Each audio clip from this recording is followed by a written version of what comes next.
नमस्कार मित्रों, यह है पीएच नेटवर्क। मैं हूं प्रदीप भंडू। आशा करता हूं कि आप सभी सुखी होंगे, प्रसन्न होंगे। आज पार्लियामेंट में 130वां संशोधन बिल पेश हुआ है। ये संशोधन बिल ऐसा है कि अगर किसी व्यक्ति को, चाहे वो प्राइम मिनिस्टर हो, चीफ मिनिस्टर हो, सेंट्रल गवर्नमेंट का मिनिस्टर हो, स्टेट चीफ मिनिस्टर हो, स्टेट का मिनिस्टर हो, अगर उसके ऊपर कोई केस दायर किया जाए जिसमें 5 साल से ऊपर की सज़ा हो, जैसे ईडी की केस है, मनी लॉन्ड्रिंग, ड्रग ट्रैफिकिंग, हवाला, रेप, ऐसे ही केस, भयानक केस हो और जिस पे 5 साल की से ज़्यादा की सज़ा हो, अगर ऐसे व्यक्ति को प्रेमा फासी हिरासत में लिया गया और कोर्ट ने ये ठीक नहीं समझा कि उसको 30 दिन से पहले रिहा करना चाहिए, क्योंकि कभी उसके साथ पूछताछ में वो सहयोग नहीं करता है या कोई भी उसको बाहर रखना विटनेस के लिए खतरा रहेगा, और भी कोई समस्या होगा वो विटनेस को मिटाने का प्रयास करेगा, जैसे वो चार्जेस होते हैं, तो उन पर बेल आसानी से मिलती नहीं है। ऐसे क्राइमों में सेंट्रल गवर्नमेंट ने आज बिल पेश किया है, 130वां संशोधन, जिसका नाम रखा गया 130th अमेंडमेंट बिल। और ये रिकमेंड किया है, अमित शाह ने ये कहा गया कि अगर पार्लियामेंट चाहे तो उसको जॉइंट पार्लियामेंट्री कमेटी के पास भेजा जा सकता है, जिसमें वहाँ पर बहस होगी, इसके कौन से अच्छे पॉइंट है, कौन से बुरे पॉइंट है, क्या चेंज होनी चाहिए, क्या कमियां हैं इसमें। अगर उसको जीपीसी में भी लाया जाए तो हमें सेंट्रल गवर्नमेंट को कोई आपत्ति नहीं है।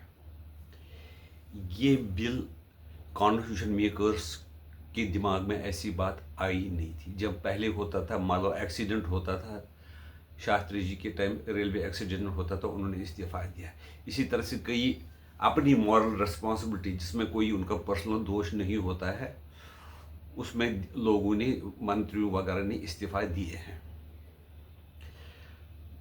लेकिन आजकल क्या ज़माना हो गया, एक केजरीवाल साहब जब 30 दिन से ज़्यादा जेल में रह गए तो उन्होंने क्या कहा कि मैं इस्तीफा नहीं दूंगा, जेल से ही हुकूमत चलाऊंगा। और जेल में कभी कोर्ट ने ये दिखा गया, वो कानून बना दिया, कोर्ट ने ये आदेश दिया कि वो रिहा होने के बाद भी सेक्रेटरीट नहीं जा सकते हैं, वो कागजों के साथ कागजों को देख नहीं सकते हैं। इसलिए ऐसे सिचुएशन में एक प्रॉब्लम होती है, जो एडमिनिस्ट्रेशन, स्टेट को, एडमिनिस्ट्रेटर को, सेंटर को चलाना हो, वो चलाना मुश्किल हो जाता है। इसलिए सरकार ने ये बिल पेश किया है पार्लियामेंट में। ये बिल का दूसरा नाम अगर आप रखना चाहेंगे तो केजरीवाल के जो कारण उन्होंने जो दिए, इस्तीफा नहीं दिया, तो उसको अगर केजरीवाल बिल भी नाम रखा जाए तो बढ़िया रहेगा। ऐसे ही केस में हेमंत सोरेन जेल गए थे, लेकिन उन्होंने इस्तीफा दिया। लेकिन जब वो रिहा हो गए बेल पे, तो कोर्ट ने उन पर कोई ऐसी पाबंदी नहीं लगाई दी कि आपको सेक्रेटरीट नहीं जाना है, आपको सरकारी कागज़ नहीं देखने, तो वो दोबारा चीफ मिनिस्टर बन गए। इसमें ये कंडीशन है कि अगर जो मिनिस्टर हो, प्राइम मिनिस्टर हो या स्टेट चीफ मिनिस्टर हो, स्टेट मिनिस्टर हो, वो उसमें जो अथॉरिटी होगी, अपॉइंटिंग अथॉरिटी, जैसे कि प्राइम मिनिस्टर इनडायरेक्टली अपॉइंट करता है, तो अगर उसकी मंजूरी हो, या तो प्राइम मिनिस्टर का खुद का की समस्या हो या चीफ मिनिस्टर की समस्या हो, तो अगर उसको फिर भी असेंबली या पार्लियामेंट में सपोर्ट है, तो उसको दोबारा प्राइम मिनिस्टर या चीफ मिनिस्टर बनाया जा सकता है। अगर दूसरा केस भी है, अगर कोई चीफ मिनिस्टर या प्राइम मिनिस्टर किसी मंत्री को नहीं रिकमेंड करता है या बर्खास्त करता है, और वो भी खुद इस्तीफ़ा नहीं देता है, तो 30 दिन तक अगर जेल में वो रहा तो 31वें दिन वो ऑटोमेटिकली बर्खास्त माना जाएगा। ये समस्या पहले शायद जो हमारे कानून बनाने वाले थे उन्होंने ये सोचा था कि ऐसी कोई समस्या नहीं होगी, लेकिन आजकल जो समस्या आ रही है उसको देखकर ये संशोधन करना बड़ा आवश्यक है, क्योंकि अभी जो उस वक्त जो समस्याएं आई तो उसके मुताबिक उन्होंने कार्रवाई उस टाइम की। आज जो समस्या पैदा हो गई तो आज के हिसाब से कार्रवाई करना उचित है। मान लो 50 साल 100 साल के बाद और भी कोई समस्या इस प्रकार आएगी जिसके बारे में हम अभी सोच नहीं सकते हैं, तो वो समय अगर उसमें अमेंडमेंट किया जाए तो ठीक है, क्योंकि वो समस्या किस प्रकार आएगी तो वो अभी उसका अंदाज़ा नहीं लगाया जा सकता है। जिस चीज़ का अंदाज़ा लगाया जा सकता है और जो सामने है उसके बारे में संसद और स्टेट असेंबली निर्णय ले सकती है। इसलिए अगर 130वां संशोधन पास होता है तो बढ़िया होगा। आज सुप्रीम कोर्ट में दूसरा मामला भी चला है। मेरा मामला तो वैसे वही केजरीवाल बिल था। जो दूसरा मामला चला था वो 14 सवाल राष्ट्रपति महोदया ने सुप्रीम कोर्ट से पूछे थे, जिसमें ये एक इम्पॉर्टेंस ये था कि क्या कोर्ट या कोई वो जो डिसीजन दिया था सुप्रीम कोर्ट के 2 जज ने, जिसमें पादरीवाला की अध्यक्षता में वो बेंच बनी थी, उन्होंने ये फैसला दिया था अगर गवर्नर या राष्ट्रपति 3 महीने के अंदर अंदर कोई निर्णय ना ले किसी बिल की जो स्टेट गवर्नमेंट या सेंट्रल गवर्नमेंट द्वारा पेश की गई, तो वो बिल ऑटोमेटिकली पास किया हुआ माना जाना चाहिए।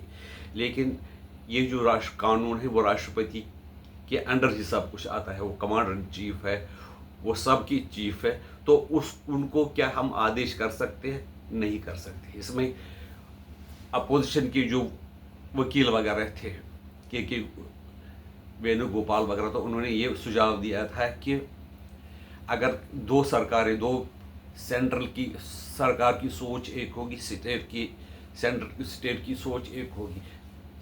सेंट्रल गवर्नमेंट अपने हिसाब से सोचेगी, स्टेट गवर्नमेंट अपने हिसाब से सोचेगी, इसलिए कॉन्फ्लिक्ट हो जाएगा। तो उसमें मेरी ये अपनी राय है, वहाँ पर जो इम्पोर्टेंस दी जानी चाहिए वो सेंटर के जो रूल है, सेंटर के जो एडमिनिस्ट्रेशन, उसको इम्पोर्टेंस दी जानी चाहिए, न कि स्टेट को, ताकि ओवरऑल जो जिम्मेदारी है, अगर मतलब स्टेट में कोई लॉ एंड ऑर्डर फेल हो या वो बहुत सी ऐसी समस्याएं, तो फाइनली फैसला किसको करना होता है? केंद्र सरकार को। इसलिए अगर केंद्र सरकार किसी बिल को रोकता है और किसी कारण से रुक जाता है, तो सुप्रीम कोर्ट का ये जो कानून उन्होंने बना दिया है वो सही नहीं है। और आज जो चीफ जस्टिस गवाई है, उन्होंने ये कहा था कि जब तुषार मेहता ने पूछा कि आप क्या, और रमानी जो सरकार की तरफ से वकील थे, उन्होंने पूछा क्या आप राष्ट्रपति को आदेश दे सकते हो, तो उन्होंने कहा था इसको लिया जाना चाहिए सलाह की तरह, एडवाइस की तरह से, उसको आदेश नहीं माना जाना चाहिए। मैं एक बार इस सिलसिले में पुरानी एक दलील सुनाऊंगा कि जम्मू कश्मीर गवर्नमेंट, जबकि वहाँ पर धारा 370 भी था, और सरकार ने क्या फैसला किया कि जो पाकिस्तान ऑक्युपाइड कश्मीर में रहते हों वो यहाँ के सदस्य बन सकते, यहाँ के जो जम्मू कश्मीर के परमानेंट रेजिडेंट बन सकते हैं, चाहे वो वहाँ की आर्मी में रहे हो, वहाँ की खुफिया एजेंसियों में रहे हो, कोई भी काम किया हो, पाकिस्तान के लिए किया हो। तो ये असेंबली ने, जम्मू कश्मीर असेंबली ने एक बिल पास किया था, लेकिन जो गवर्नर ने उस बिल को टोटली रिजेक्ट किया। अगर ऐसा बिल कभी स्टेट गवर्नमेंट पेश करे जो कि देश के हित के खिलाफ हो, तो सेंट्रल गवर्नमेंट उसको कैसे पास होने देगी? इसलिए राष्ट्रपति को यह अधिकार होना चाहिए कि वो किसी बिल को रिजेक्ट भी कर सकते हैं। और कभी कभी क्या होता है कि अगर असेंबली में एक बार राष्ट्रपति ने, गवर्नर ने रिफ्यूज़ किया, तो दूसरी बार स्टेट असेंबली में पास किया गया या केंद्र ने पास किया तो पास माना जाता है। लेकिन इसमें ये ध्यान रखा जाना चाहिए कि ऐसा कोई बिल तो नहीं जो कि बेसिक स्ट्रक्चर जो कॉन्स्टिट्यूशन है उसके खिलाफ है। आपकी राय इसके बारे में क्या है, हमें बता दीजिए, हम आपके आभारी रहेंगे। नमस्कार, वंदे मातरम।